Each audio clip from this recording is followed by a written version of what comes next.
going. Oh. Is preparing.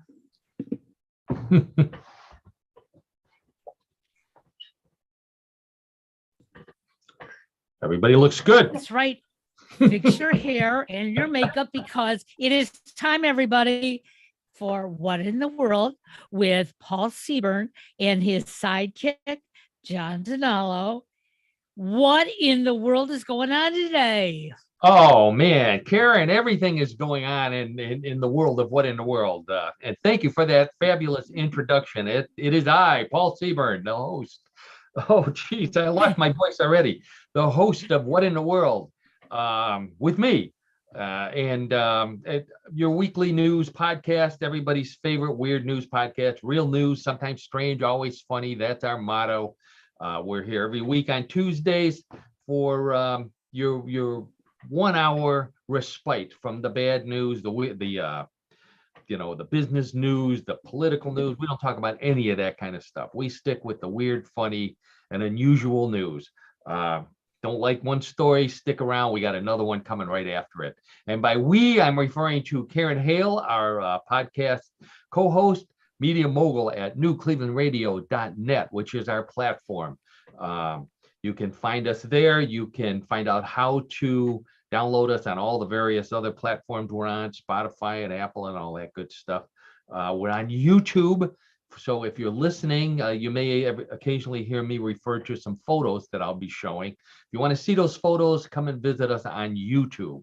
And like us, follow us, do all that great stuff. And the other half of the us and the we there is John DiNallo, the host of What in the World of Sports with John DiNallo, and our co-host for the show. Hi, John. Hi, Paul. Hi, Karen. It's a great day in Cleveland. Nice day of weather. Yes, it is. Yeah. We're not going to talk about sports. That's right. No, let's sidestep that one. We're going to sidestep that one, I think. Maybe next week. Maybe next week we'll come back next week. Cleveland sports. No. We don't want to do that. We want to get right to our news for this week because I have a couple of shout outs. We have occasionally I guess every week we have some live listeners. The lovely Donna, my wife, is always on. Our friend Linda down in Texas, she is usually on, and her husband Simon. But there's also a guy who I knew from my days in the puppet business, and that's as much as I'm going to say about that because I could go on for hours about the puppet business. But Paul, if you're on, thank you so much for being such a regular live listener. And thanks for joining us most weeks. Also, I have to say hello to our buddy Les. John knows Les. We went to college with Les, and I found out I ran into him on Sunday, and he says he's still a regular listener of the podcast. So thank you, Les. Good to see you, and we're looking forward to seeing you one more time before you head south to Florida. Now, got all the plugs in. One more plug, and that is that I am the head writer and editor at mysteriousuniverse.org, where you can find many more stories like these, more in depth, not as funny. Still funny, but not as funny. We're here to have fun. So let's get qualified. I put my paper away here. So John, I know John is already looking forward to this. I already hinted that I've got some photos of the Loch Ness Monster, the latest Loch Ness Monster photos. So we're going to take a look at those. We're going to find out what vegans eat at football games in Arkansas. That's a very narrow niche right there. Everybody's going to love this one. This is from my buddy Don down in Florida. Fun times at a senior center in Taiwan. So he dared me to talk about this story on the podcast, and I plan to. Really great news. Everybody's been watching the funeral of Queen Elizabeth. So now we have a king, or they have a king, King Charles. I've got some conspiracy theories and some forecasts from psychics about King Charles. And they're funny. They're not depressing or anything like that. Should be a good time. What else? We've got some more news and trivia. I've got some world records. John's got another strange sport for us this week. So and of course we have Bluff the co-host, everybody's favorite weird news game. So let's get right to it. We're going to go to Oklahoma first. This was a big story this week. I do post some of these stories on Facebook. So if you follow me on Facebook, you may see some of these stories. I'm going to go into a little more depth. So this was an accident in what state was I saying? Oklahoma. So a box truck is going in one direction, a semi is going in another direction. They collide on Interstate 40 near Mustang outside of Oklahoma City. So no one was injured. So we'll get that out of the way first. So that one of the trucks that spilled its contents, and traffic was stopped for hours and hours while the road crews cleaned it up. What were the contents of the truck? Sex toys and lubricants. That's right. Oh boy. And my husband missed out. Oh my gosh. Oh yeah. I have a photo. If you're you could certainly show him. Now the photo on the left is the truck. The photo on the right is a close-up of the boxes. Now, before anybody gets all upset, you can't see the contents of the boxes, but take my word for it. It was sex toys and lubricants, lots of and other sexual aids. So needless to say, there was a lot of rubbernecking involved. Oh, couldn't resist that one, I gather. Couldn't resist that one. You need to start right off with a good pun there. Now this happened in Oklahoma, and I lived in Texas for a number of years. I know many people in Oklahoma. Oklahoma is a pretty conservative state. So I don't think that this truck was making deliveries in Oklahoma. I think it may have been driving through to get to Texas. Although my friend, a different friend, Linda down in Texas, contacted me when she saw the story, and she said that she lived in Oklahoma City, and it was probably her relatives that ordered it. Oh yeah. So Linda was an interesting person. So anyways, I would have thought that the people of Oklahoma might have tried to suppress the story out of embarrassment, or made an excuse that the truck was carrying lubricant, but it was going to Jiffy Lube, not for any other kind of right? Yeah. And the inflatable dolls were actually props for a Halloween haunted house that's coming up in a few weeks. So Halloween is around the corner. That's true. It's exactly right, John. So believe it or not, so because the people of Oklahoma, the good people of Oklahoma, weren't interested in the sex toy, they managed to recover every single one of them. Nobody was stopping to pick up any freebies. And the reason why I was trying to figure out, why is it that Oklahoma's residents are so conservative and so straight when it comes to sexual things? And then I remembered the song. What song? Oklahoma from the musical. Now I'm not going to sing it, so don't turn your volume down. But right in the middle of the song, they talk about what they do at night, which is when those things would obviously come in handy. And there's a pun right there for you. But the song goes in the middle. They say, Oklahoma, every night my honey lamb and I sit alone and talk and watch a hawk making lazy circles in the sky. And when we say yippee-yo-I-O-E-A, we're only saying you're doing fine, Oklahoma, okay. So they're not having nookie. They're looking at hawks in the sky. And when they say yippee-I-O-K-A, it's because they're happy to be in Oklahoma. Go figure. Well, something for consistency, I guess. There you go. So it's important. I love those old songs because there's always hidden messages, in a lot of them. And there's one right there. So let's take those down so we don't have to look at the sex toys there. Okay, so John, here's a sports story for you. Very odd sports story from Arkansas, another state that's right up there by Texas and Oklahoma. Now you've heard of Beyond Meat. I think we talked about this stuff. This is the vegetarian meat that looks like beef, tastes like beef, but it's 100% vegetables. Right. Familiar with it. Sure. Yeah. All right. So the company is based in California, but the chief operating officer happens to be from Arkansas, and he was at the Arkansas football game over the weekend. University of Arkansas played Missouri State. I don't know if you followed that game, John. I did not. I did not follow that game. Okay, but I didn't know. Maybe this guy was the only one there. No, there were actually two people there. So he's at the game, and after the game, and even before that, let's point out that this guy is the chief operating officer of Beyond Meat. This is a company that wants everybody in the world to be vegetarian so that they can make money. He is a fan of Arkansas, the University of Arkansas. John, I know you know this. What is the mascot of the University of Arkansas?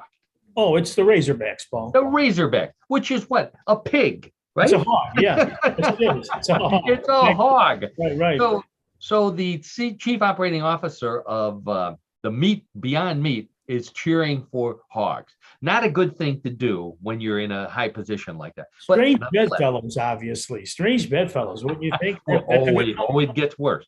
So after the game, he goes to the parking lot, and he has some sort of altercation with a person who owns a Subaru.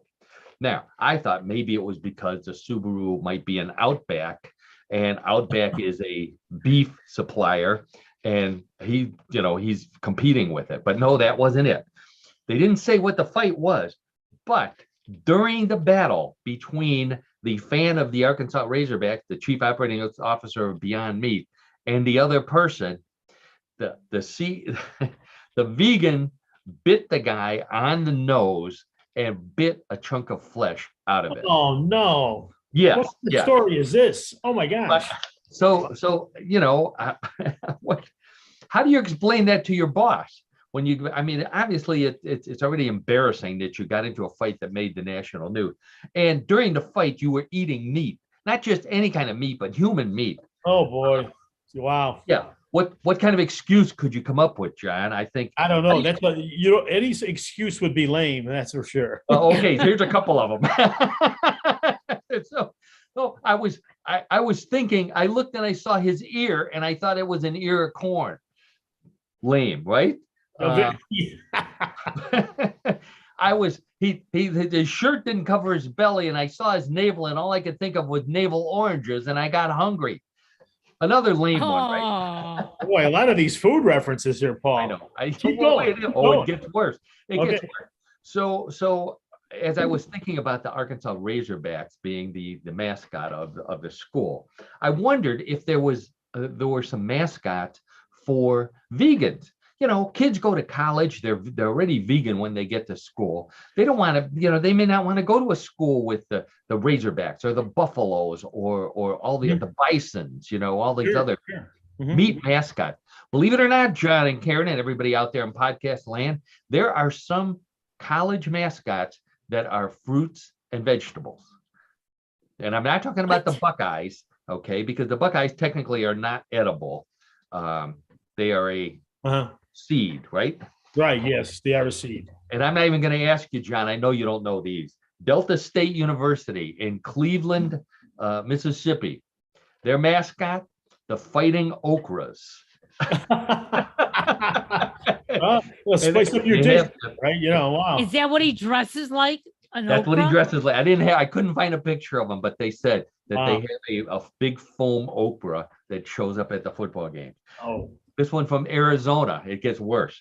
The Scottsdale Community College has baseball teams and basketball teams. Their mascot, the Fighting Artichokes. So there's one more. Now this one you would know, I think. The Syracuse University. Syracuse is called the Syracuse Orange, and their mascot is a giant orange, Otto the Orange. Now I couldn't find out why they picked an orange as their mascot, being in upper New York State.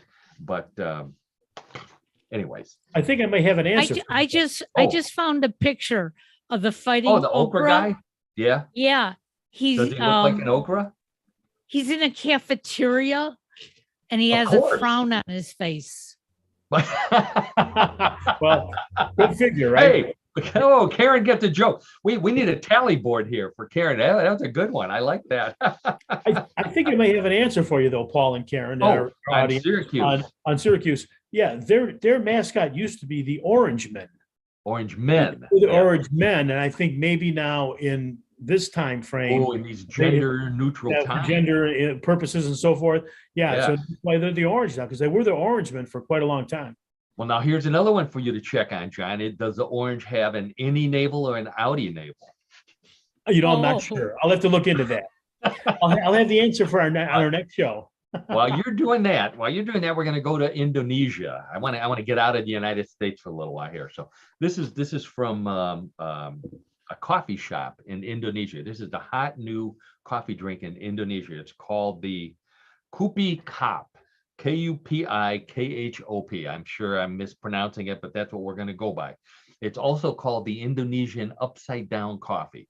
Why is it called the upside down coffee? Let's take a look at it right here while I continue with the story. Now, these guys right here are drinking upside down coffee, and I'll describe it to you.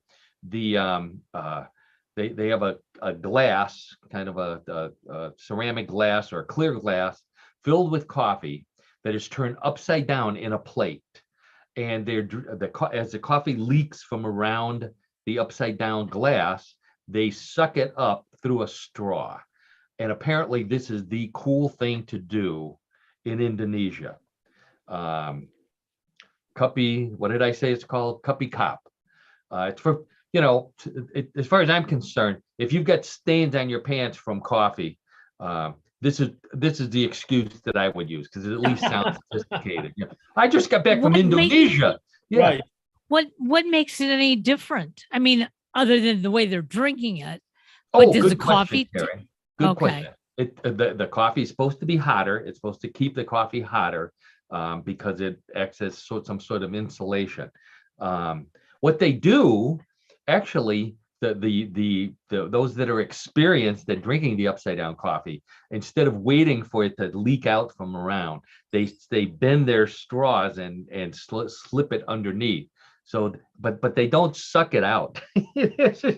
What they do is they blow into the upside down container, and the pressure builds inside of it and then pushes the coffee out underneath it and into the bowl, the little platter, which is when they drink it, which sounds to me like an accident waiting to happen.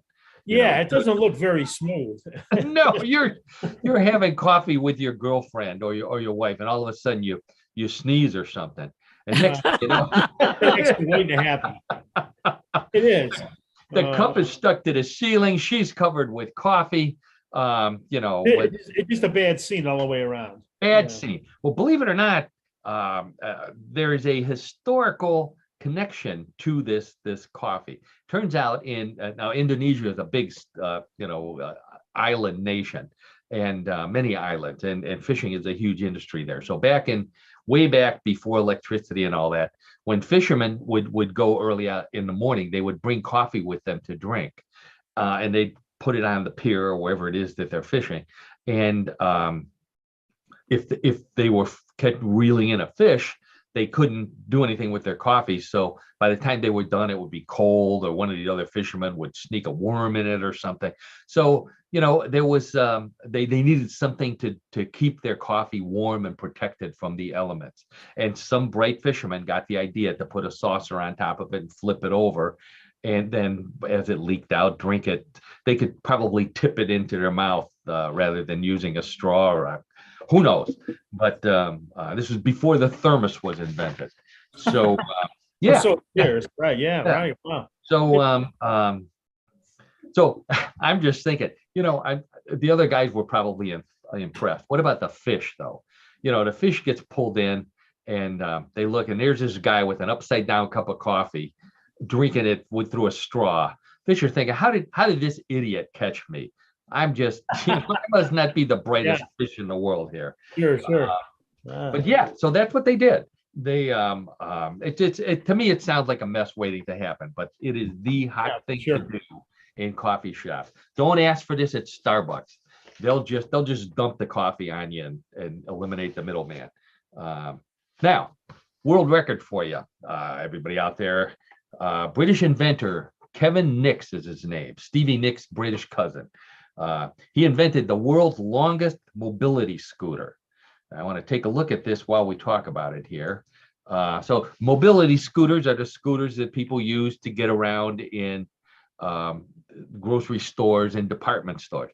Well, this guy, he found out that the world record was only 10 feet long. So he invented a 22 feet, I guess that's it, 22-foot long hard to say, mobility scooter. So here he is driving it down a road. So he now gets the world record. The Guinness people verified it. They followed him. He got a second world record. He went to Walmart, and no matter which line he got into, it was the world's longest checkout line because he's 22 feet long here. What do you do with a 20-foot long mobility scooter? Any ideas? I don't know, man. It's long, obviously, not to be funny. I mean, where do you park it? Yeah, where do you park it? That's right. I was thinking, if you live at a senior center, if you go downtown at night, they have these things that the clubs will have where kids get on it and they pedal and it spins around and they go from bar to bar and have a good time. So I'm thinking maybe this is what they use at senior centers now to go get beer. You get everybody on the one mobility scooter. They all hang on for dear life, head down to the liquor store or to the nearest pub, and everybody get on board. There you go. Yeah. So speaking of senior centers, now here's something else that just happened at a senior center that you may have seen on the news. Now this one comes from Taiwan. This is the one that my buddy Don was waiting for. So this comes from a senior center called the Taiwan Veterans Home in Taiwan. So what they wanted to do was they wanted to uplift the spirits of their residents. That's exactly the quote that they put it. After some of their other events had been canceled because of the flu. So they thought, how can we uplift the spirits of our residents and make them happy and enjoy themselves? So this is what they did. I'm going to put the picture up here and then I'll describe it to everyone. What they did was they brought the residents a stripper. And here she is. Now I had one of her doing a lap dance. I thought, oh, Karen would object to that. So no, I'd like to see it. Oh, you've seen lap dances? Not saying. Oh, that's right. John and I know better than to even mention that. So here's this young lady apparently giving lap dances to these various residents. They all had their mask on. I thought that was interesting. So when the news got out, the needless to say, the home got all kind of negative publicity, and they said, it was actually a good thing because they found out that all their defibrillators are working well. And the girl, they interviewed the girl afterwards, the dancer, and she said, oh, this was one of my best jobs ever. She says, my G-string, I had well over $100 in my G-string. Plus I got a whole handful of peppermint candies from one guy. So okay. Sure. Yeah. Wow. That sounds like a good payday to me. Yeah. Be careful what you say, John, because it could be used against you. Oh, I'm being very neutral. Being neutral here. Yes, neutral. There you go. All right, so we'll move on. This is another story that was on Facebook this week. Researchers at the Georgia Institute of Technology developed a low-cost, painless, and bloodless tattoo. Sounds like something that I might be interested in. Maybe some of you out there. You can self-administer them just by pressing a skin patch onto your skin. So take a look at that right here. So here's a guy who already has one of the painful tattoos, putting a non-painful tattoo on his arm. And apparently they're not completely permanent. They said they may wear off after about a year. But to make it the experience more like the real thing, the real experience of getting a tattoo, you can get these little painless tattoos with the tattoo misspelled already. So it's just like going to the tattoo parlor and asking them for Mary and you get Marty, which seems to happen. It turns out I got a couple of messages from some friends. Linda down in West Texas, said that that she always tells guys to get something easy like mom or wow, because those spell backwards and forwards, they're always the same. And upside down, if you get mom and wow, your mom may be impressed. Now, Kathy, who also lives down in Texas, she sent me an example of a tattoo that she saw that read "No regrets" instead of "No regrets." So I thought that was a good one. So I'm thinking it's one of the reasons why I've never gotten a tattoo is because I've heard it's painful. So if this catches on and they eliminate the painful tattoos, what's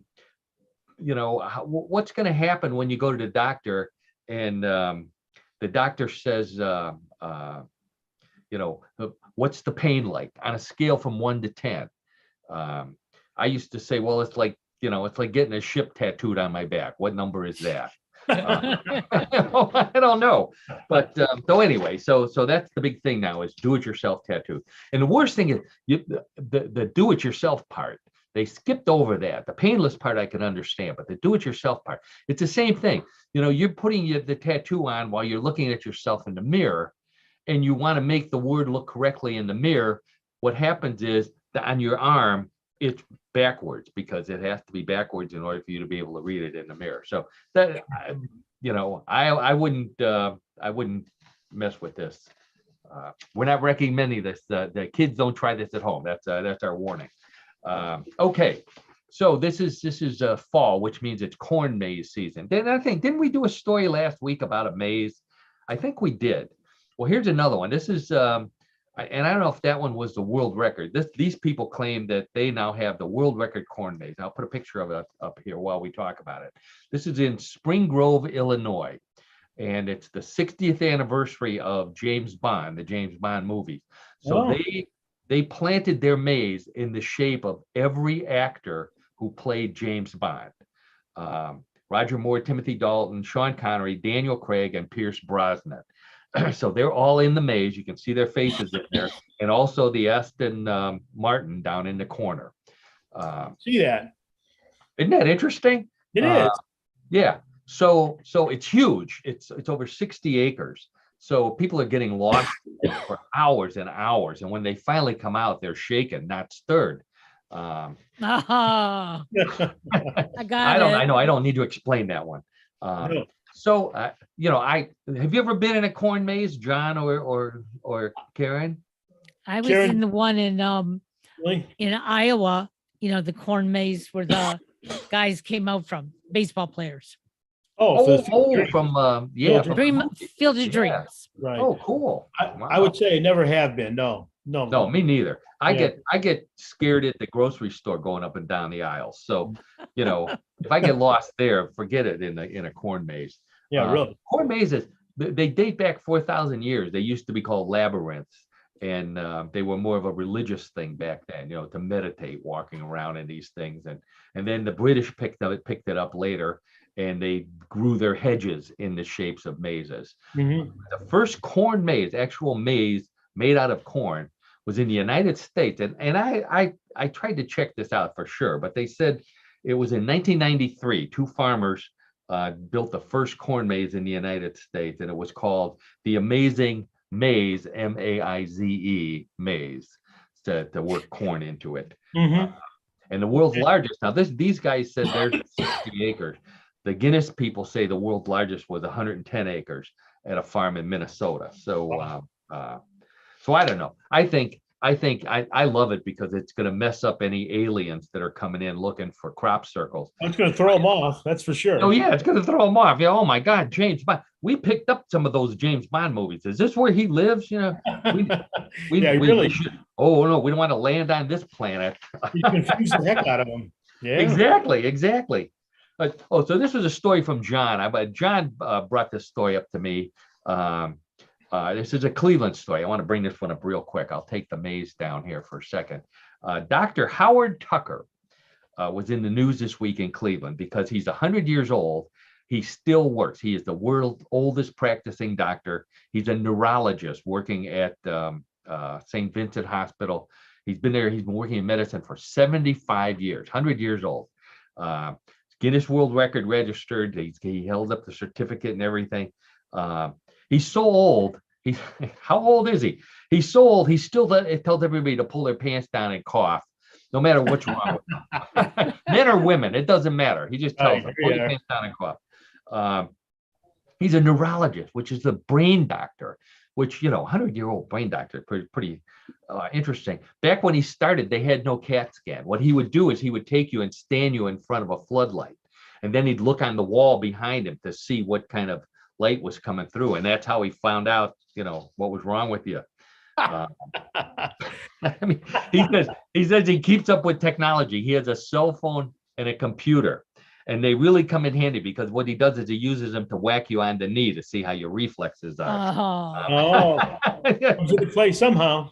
Yeah, that's right. So thank you, John. That was a very interesting story there about the 100-year-old doctor. In the audience. Now, I want to get to the Loch Ness Monster because, we always talk about if you don't have a photo, it didn't happen.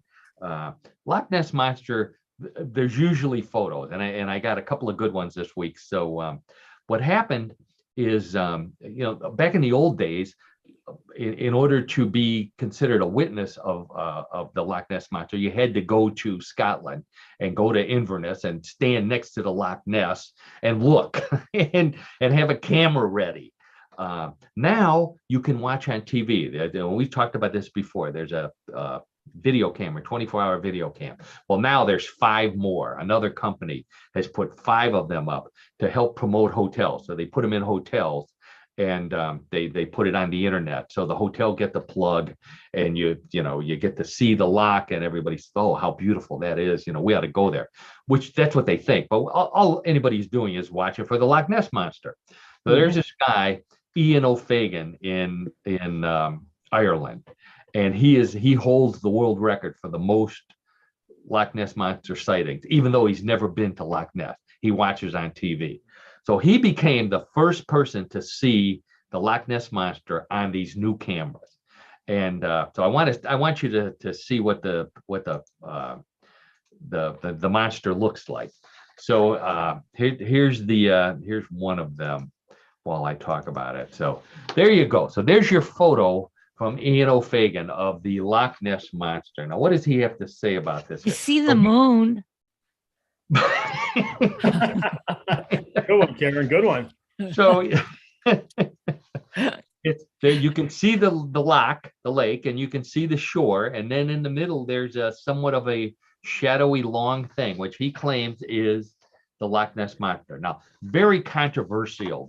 One of the reasons why I wanted to talk about this one is it's very controversial. In fact, here, let me blow it up for you so you can see the details of it.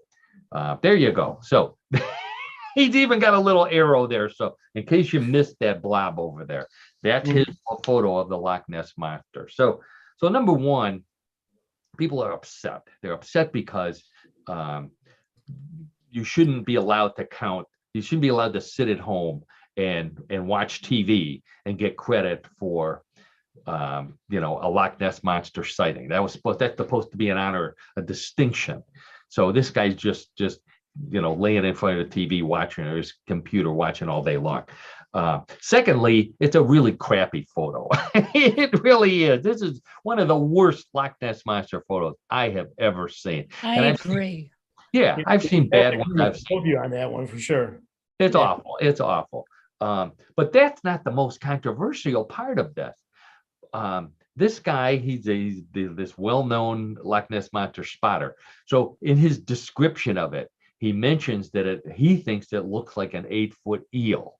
Well, there's a huge controversy in the Loch Ness Monster world, which I'm part of. I'm proud to say that there's a debate going on where they did a DNA analysis of spots in the Loch Ness. And we talked about this before. And then they analyzed the DNA and eliminated all the known animals that they could find, and there was nothing left. So they couldn't find anything unusual.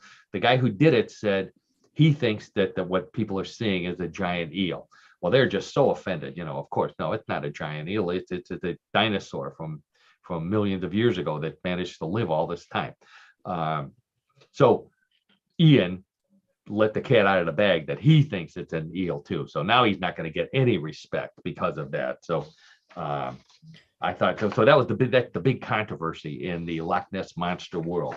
So his credibility, obviously. Awful, yeah. I mean, it's terrible. He's lost it there. So take that ugly picture down. So now everybody, well, we were talking about this before.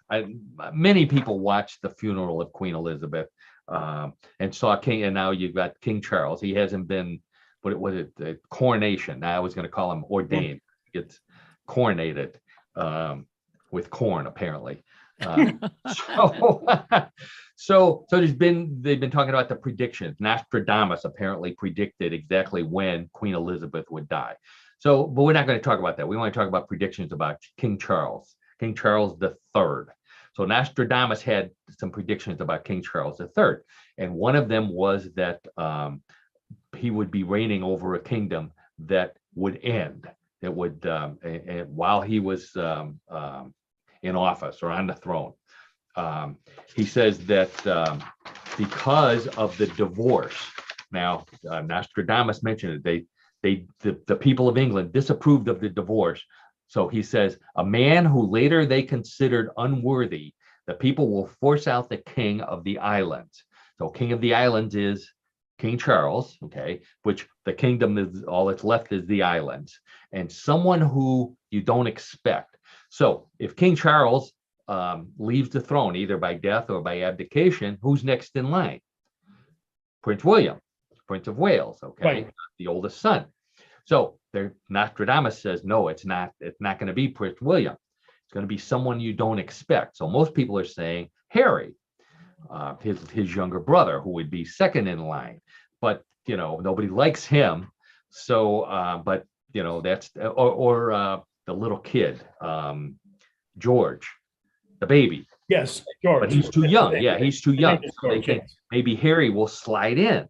Well, then, and I didn't know anything about this, there is a guy in Australia. His name is, I'll get to his name here in a second. Simon Durante Day is his name. He's 56 years old. And he has been claiming for years that he is the love child of then Prince Charles and then Camilla Parker Bowles. Somehow they had a little, get together, and he was the result. But because Charles was not supposed to marry her, she may have even been married at the time, they sent him away and kept him quiet all these years. So you would think that, okay, he's going to look just like him, and that'll be his proof right there, because he's never going to get DNA. So let's take a look at this guy here. He looks nothing like the Loch Ness monster, which is what we have. Good for him. Yeah. Oh no, where'd he go? Oh boy, I guess I don't. Oh no, I don't have his photo. I'm sorry about that. He doesn't look anything like them. He's I've got I had a picture of the three of them together, and he looks nothing like them at all. So, but that's what a lot of people are saying, is that technically, if it's true, he would be next in line to the throne. Instead of William, instead of Harry, instead of George, he is the true heir to the throne. So, but that's not the best controversy. The latest theory is my friend, the asparagus psychic. Remember the asparagus psychic, Karen? Oh, yeah. Asparagus in the air. So she says she agrees with Nostradamus that Charles will not serve out his time on the throne. He will, but what she says he's going to do is promote William to be Prince Regent, which means he takes over some of his duties as some of the kingly duties, but he's not king. But he, and that happened. John, you're the historian. One of the first King Charles before this one, was also a Prince Regent, because his father, the previous Prince King Charles, had a mental illness, and somehow they figured out a way to push him out. And right. They felt that he was not able to be the monarch because of his mental illness. That's right. Exactly. Yeah. Exactly. So, so what this one says, so So there's another child yet that's still older than William. And this one comes from Princess Diana. So they have records of her telling one of her friends that I had to be checked out before they would let me marry him. And one researcher went into this, and basically what they found was that in 1980, before they got married, the Queen said to Diana, "You don't get to marry Charles unless we know you're going to produce an heir." And she said, "Well, sure. How do I do that?" And they said, "Okay, well, we're going to have your pelvis examined." So they examined her pelvis to make sure she was a virgin. Okay. Then they extracted eggs, and they got the equivalent from then Prince Charles and put them together in a petri dish. And when they mated and proved that the two of them would hook up okay, the embryos were destroyed and they were allowed to marry. Now, the conspiracy theory is that not all of them were destroyed. And one of them, a doctor, stole, and he impregnated his own wife with it. Oh, boy. Yes. And that girl was born, and her name born 8 months before Prince William. Her name was Sarah. She lives in Connecticut, in New England. She lives somewhere up in New England. And everybody said, and I tried to find a photo. Everybody said she was a spitting image for Princess Diana. So now they're looking for her because maybe she is the real heir to the throne. Wow. Instead of William. Yeah. I mean, you know, I don't follow the royals, and I certainly don't follow the gossip, but because it's so timely, I thought this is really Glad you brought this up, that you perfect. Yeah. to the Perfect show. for us. Sure. Yeah, absolutely. And then the final one is that the queen died months ago, and she was replaced by a hologram. Oh, Oh, geez. boy.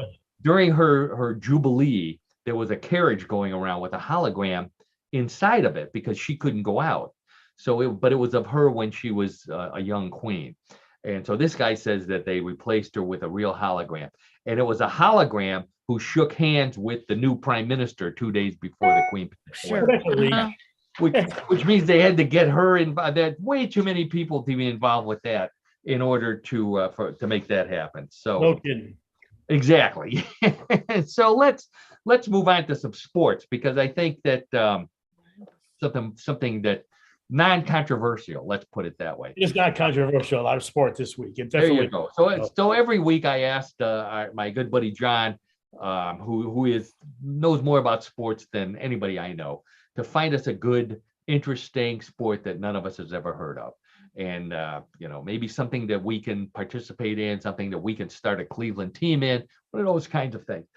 John always manages to find a really strange one. So, John, I've got some photos to go along with it this week. Good. Good. Karen, get ready for this.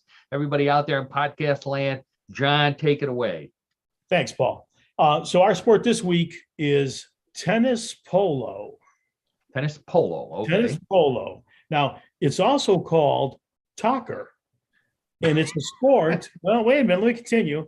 It's a sport where two teams of 10 players use a tennis ball to score goals by throwing the ball into a goal that's defended by a keeper that has a racket. I mean, it's pretty straightforward. Okay. This sounds like a pub game. You throw tennis balls at the goal, and the goalie has a tennis racket. Oh, it has a racket to defend. Yes, to knock the tennis ball away. But it's let me explain. It's a combination of tennis, polo, field handball, hurling, football, and lacrosse. And I'll explain a little later why it's a hybrid of all those sports. Okay. But there are tennis polo players in 18 countries throughout the world. And the most popular or the most common are in Canada, Mexico, Italy, France, and the United States. The United States, really? Okay. Yeah. So in 2004, the tennis director at a camp in Connecticut, it was at Camp Awosting in Bantam, Connecticut. Oh. He created the sport as a diversion for his tennis players during a rainy summer season. And this is when the outdoor courts were flooded. So he came up with this sport. And in this version, which is different, all players used rackets. Okay. So that's a little bit more involved. That looked like fun. Yeah. Right, sure. But then in 2010, the rules were modified dramatically. And this was done at Windridge Camp in a small town called Tila Woket in Roxbury, Vermont. Now there, New England sport. Yes, a New England sport. There, only goalkeepers were allowed to carry rackets, and players threw the ball at the goal instead of hitting it with the racket. So it's again a kind of a mixture. But again, it was then modified here in 2010. Then in 2011, a year later, the governing body, this is for you, Karen, of tennis polo, and it is called the Tennis Polo Players Association, or the TPA. It codified the Vermont format as the official format of tennis polo, and that's how it's observed or looked at this time. Now, the goal. You got a commissioner of tennis polo. Yes, it's a very structured sport. The goalkeeper rackets are similar to those used in tennis. So the sport is played on a grass field, as you can see here, between 8 and 100 yards long and 50 to 65 yards wide. The goal area is a semicircular line with a 12-yard radius and the penalty mark at 13 yards from the goal. Now, the matches, which are spirited, are divided into two halves of 20 minutes.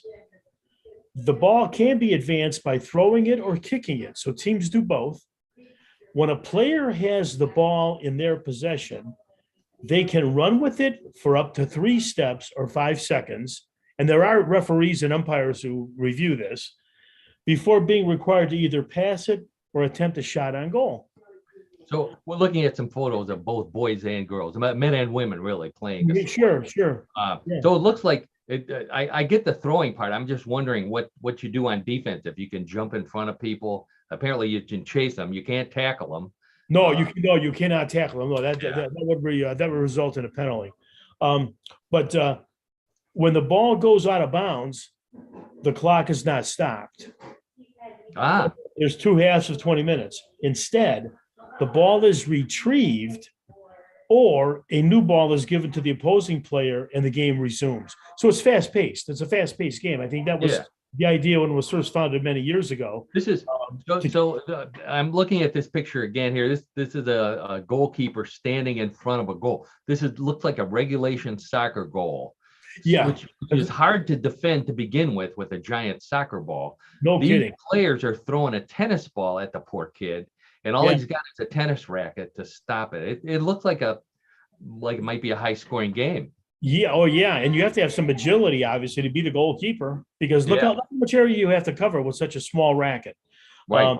Now, if the match is tied at the end of regulation, an extra 20-minute period is played, and if the score remains tied at the end of that period, the game is decided by throws from the penalty mark.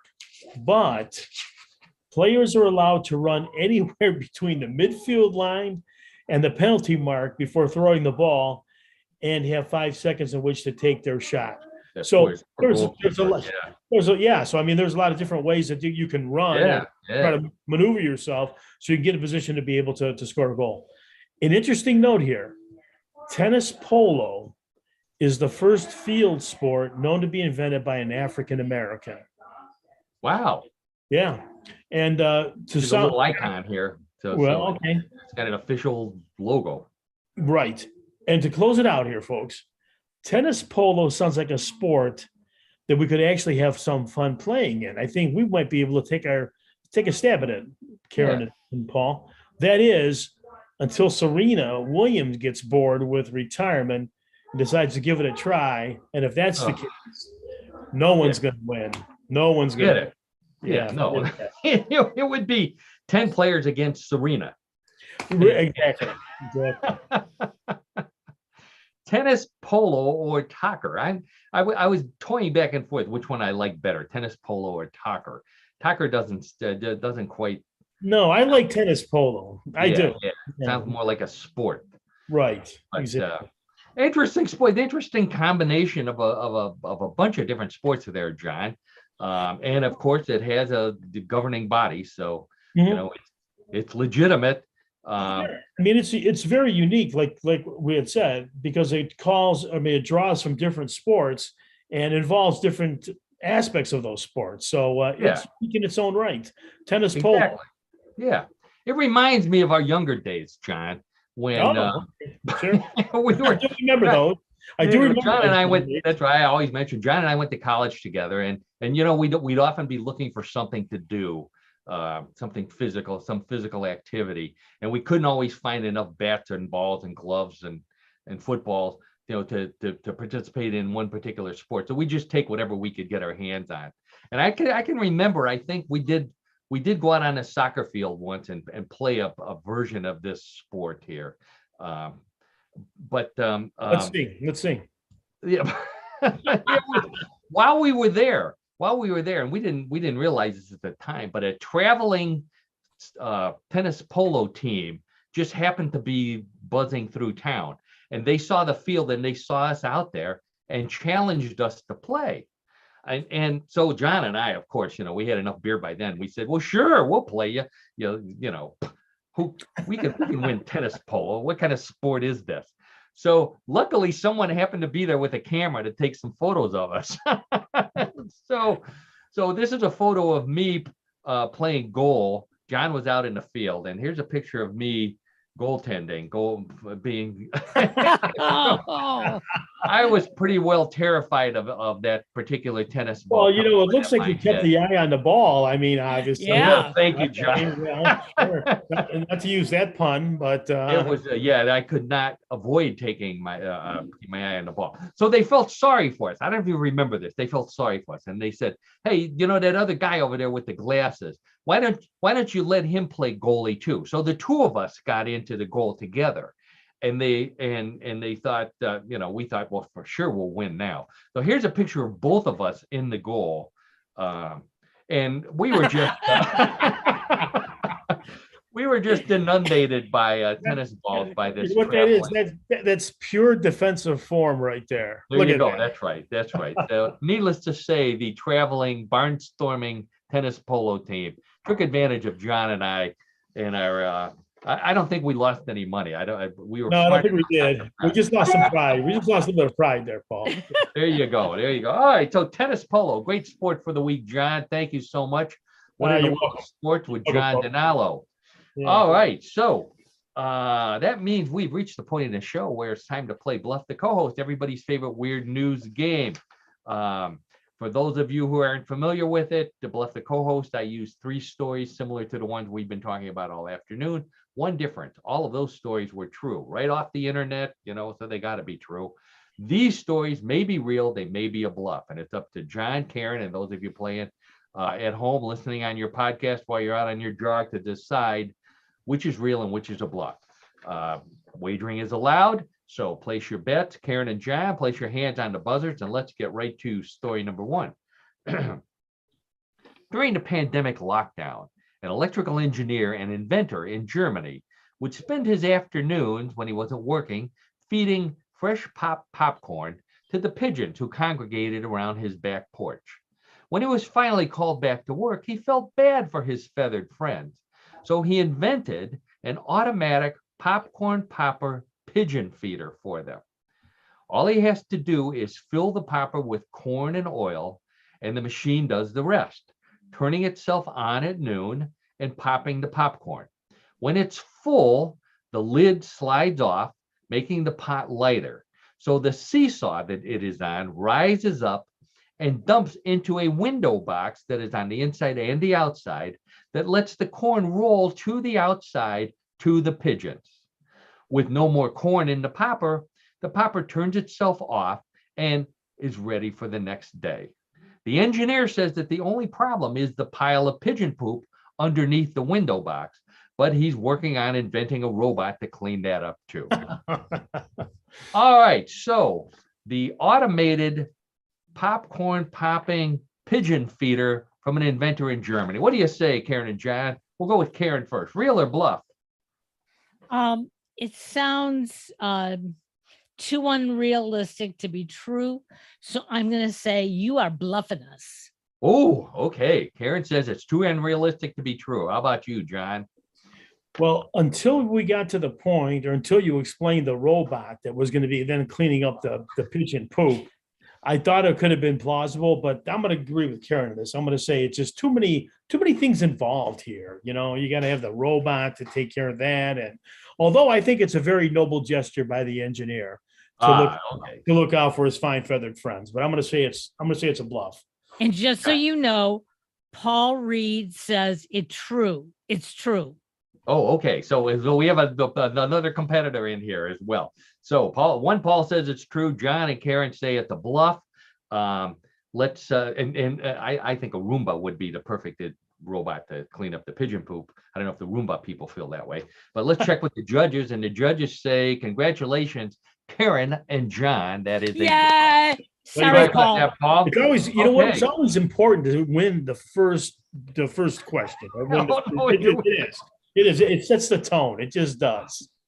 John's strategy.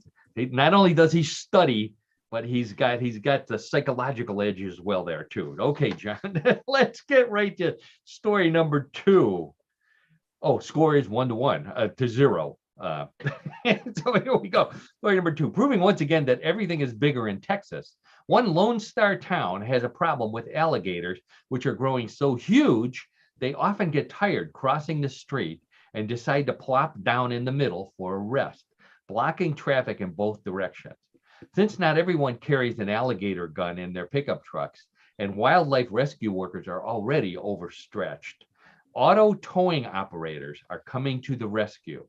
Just last week, a 12-foot alligator was blocking the road in a subdivision, so the residents called AAA for a tow. Since the alligator was about the size of a little Kia, the driver used his small chain to wrap around the gator's mouth, then used the winch to pull it onto the flatbed and take it to the nearest wildlife office. The gator was released, everyone made it to work on time, and the tow truck driver now has a new side gig. All right, so the town in Texas that uses tow truck drivers to pull lazy giant alligators off the road. What do you say, John? Real or bluff? Oh, I can see that happening. I'm going to say it's real. I can see it happening. John says it's real. Okay, boy, no question about it right there. John says it's real. Karen, how about you? I say it's a bluff because I don't think tow truck drivers are brave enough to do that. Ooh, you've never met Texas tow truck drivers. Oh, You're right. Brave I enough haven't. to do anything, but I understand the logic there. I understand the logic. Okay, so Karen says it's a bluff. And Paul John says it's real. and Paul Reed says it's true. Okay, so we've got John says it's true, Paul says it's true, Karen says it's a bluff. Let's check with the judges, and the judges say that actually happened in Houston, Texas. Wow. The tow truck, they actually use tow truck drivers to pull the alligators out of the way and haul them off to release them. That's how big and bad the alligators are. Talk about people who are big and bad. The gators are big and bad in Texas. Okay, so let's see. Score. John has 2. Ooh, oh boy. All right, okay. Get cocky, John. No, I'm humble. I'm always humble, you know. So. He studied last weekend. Oh, I did, Karen. Sorry. You know, we were up until all hours of the morning, making sure that we could have these, various. Okay. All right. Well, Karen can still pull ahead with points or double. Paul, I think Paul's out of the competition. No, he can tie if everybody else gets it wrong. So let's see what we've got here with story number 3. Most people aren't really good drivers while going forward, but a man in Sweden is so good at driving in reverse, he was given a special driver's license, which allows him to drive all over his country's highways and freeways in reverse. He holds the Guinness World Record for driving the fastest mile in reverse, and used that record in his application for the special license. With the Guinness people vouching for him, a Bureau of Motor Vehicles driving test administrator agreed to let him take the test in reverse with the tester hiding in the back seat. When the man got a perfect score and also set a record for the fastest driving test ever, forward or backwards, the tester appealed to the Swedish Bureau of Motor Vehicles and got the man his special license, which he must renew every year. All right, so the man in Sweden who has a special license that allows him to drive backwards. Real or bluff, Karen? What do you say? This is getting very scary now that we're going with driverless cars. Now we're going to let somebody drive backwards. I want to believe you're pranking us. Oh, so let's see. By that you mean it's a bluff? Right. Okay. Okay, so Karen says this one's a bluff. How about you, John? You know what? And yeah, initially I thought it would be true, but you can't drive in reverse on a highway. I mean, come on. Seriously, you're going to kill people. I mean, it's a bluff. It's a bluff. I mean, it's Sweden. It's Sweden. You know the Swedes. I know, but they have highways and you're driving 60 miles an hour in reverse? Are you kidding me?